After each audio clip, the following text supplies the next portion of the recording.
Yo, and welcome to this guide on the new Megadungeon, Dawn of the Infinite. I'm Cream, and I'll be flying you through the mechanics of this dungeon. First off, when you enter the dungeon, there are some trash packs. Don't stand in the time rip AoE and interrupt Chrono Melt. The time slicers also get a purgeable buff that debuffs the tank with a damage taken increase debuff, so if you can, you wanna purge them and dispel the tank. The first boss is pretty simple. Sand Stomp makes everyone drop a pool of sand. The sand also gives minus haste, so don't stand in that. Next ability, Eon Shatter, marks 3 players with big AoE circles. The boss will jump to each player's location as shown here. You will know where he's jumping by the way he's looking, and the pool that is next is also more yellow from the middle part. After the boss has jumped, there will be arrows flying from the middle of the AoE, and also there will be a soak after each jump. The boss will also debuff the tank with a large healing absorb that prevents dispels while it holds. At the same time, the tank will get a 200% damage taken increase magic debuff, so heal the absorb and dispel the tank. Alright, let's move on to the next trash area. So before the second boss, you have to clear this room. There's a lot of casters here, and the time stream anomaly also has a tank frontal. Just interrupt as much as you can and stop as many casts as you can. Once you cleared most of the trash here, the second boss should spawn. Alright, so the second boss can be a bit tricky. There are 2 kinda zones rotating the room. The lighter one is a fast zone and the darker one is a slow zone. The tank wants to be in the dark zone when the tank frontal ability comes, so he can dodge the second part of it. 2 players get debuffed with chrono faded magic debuff, and when it expires or gets dispelled, it shoots a damaging circle that's slow or fast depending on which zone it got removed in. You want to dispel this in the lighter zone, so the circle goes fast and doesn't damage anyone. This boss also casts Fragments of Time, which spawns orbs that circle around the boss, which go fast or slow depending on which zone they are in.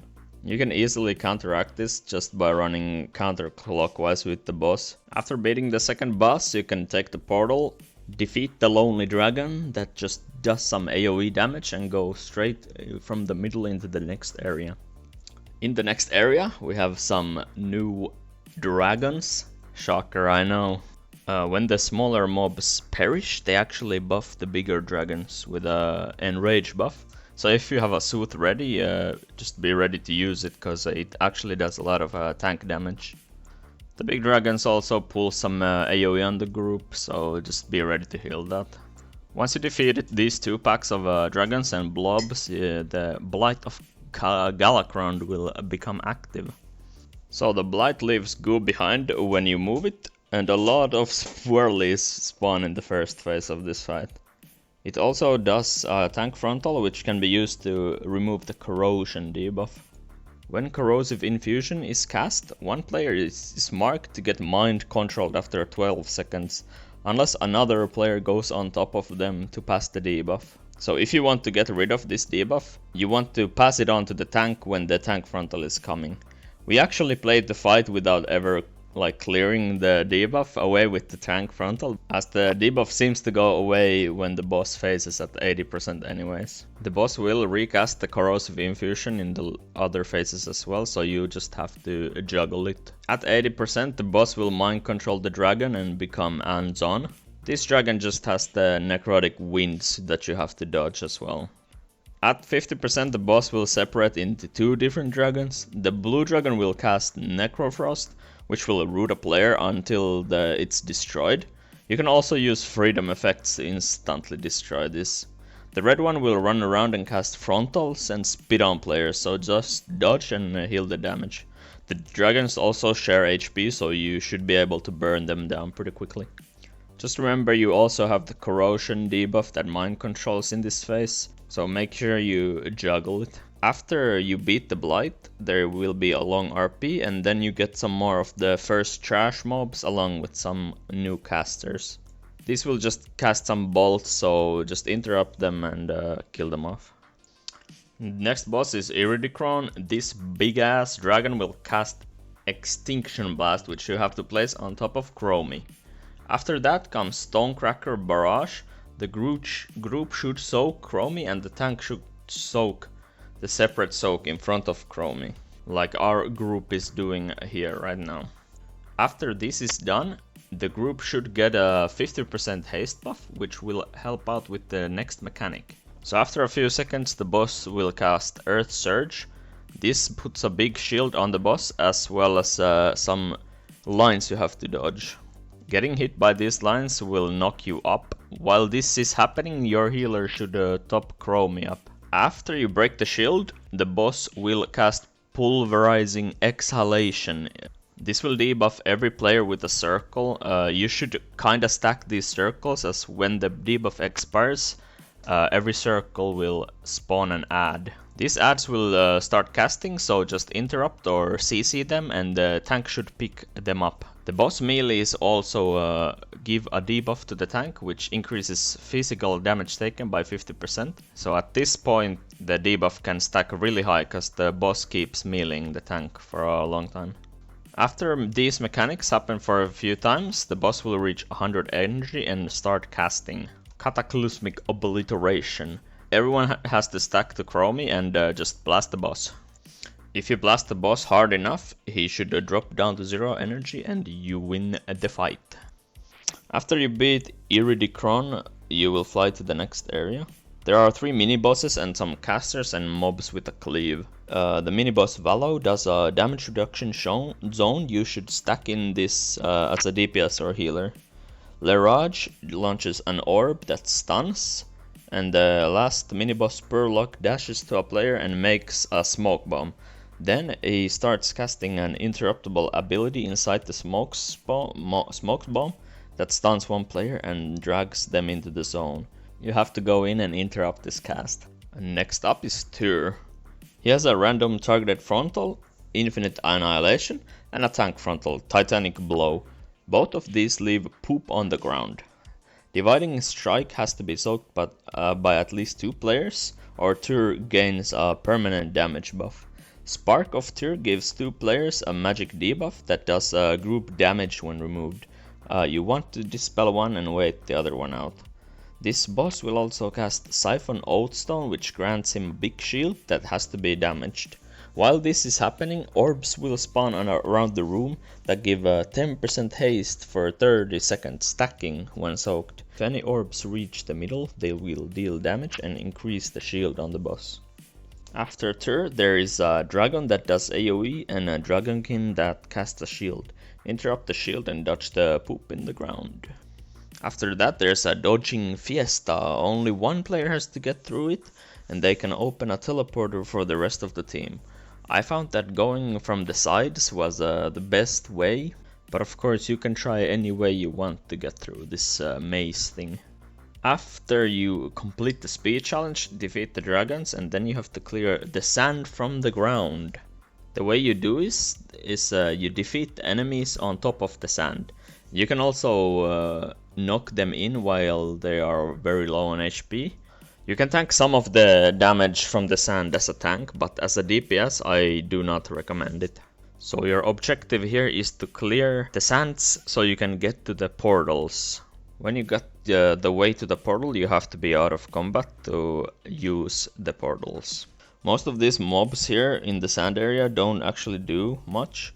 There's a few that do a frontal on the tank, but that's about it. Next fight is Morchie. Now in my opinion this is actually the best fight. Just kidding, this is the most annoying fight in the instance.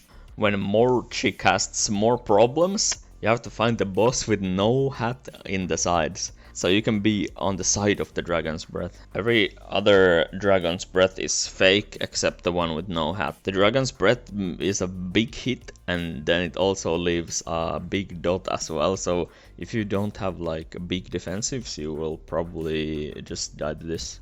The boss also casts time traps, which makes traps on the ground. And you want to kite the ads from familiar faces into these traps.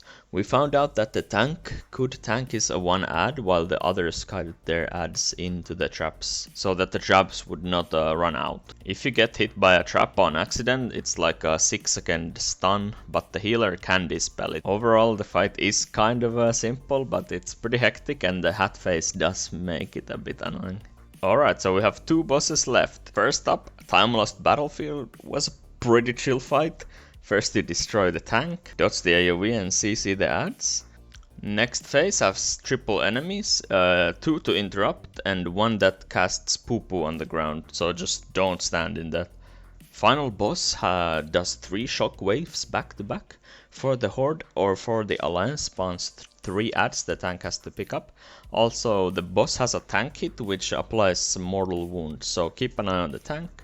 Last ability, Blade Storm, is just a fixated Blade Storm, just like in Brackenhide first boss.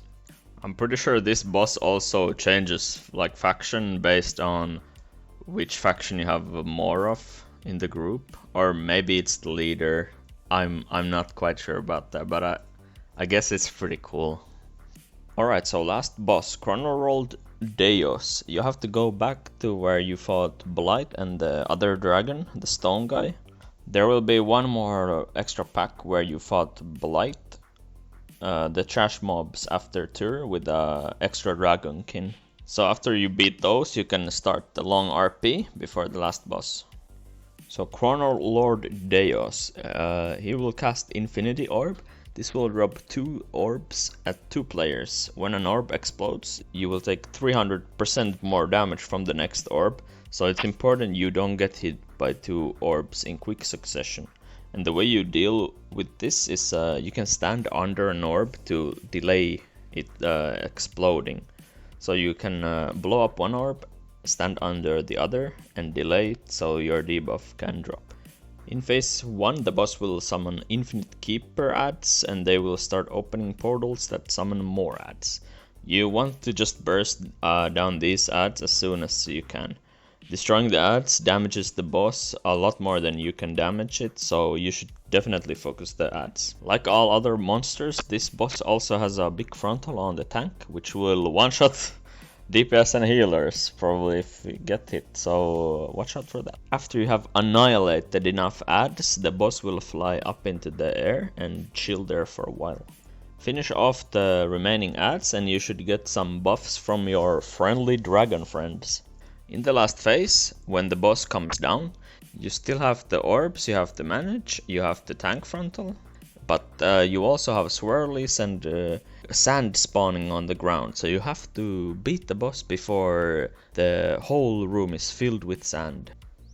After you lower boss HP to 0, he will be defeated and you will have completed the Megadungeon Dawn of the Infinite. Congratulations! Now you can enjoy the cutscene that comes after, loot the boss, get your epic mounts from the past, get your transmogs from the past, and then next week you can try the dungeon in hard mode, which means no one can die a single time, which is what I'm going to attempt at least. If you're interested in that, you can come join me on Twitch, twitch.tv/creamd, link in the description. Throw me a follow and I'll see you there. Thank you for watching and may you get all the beast loot.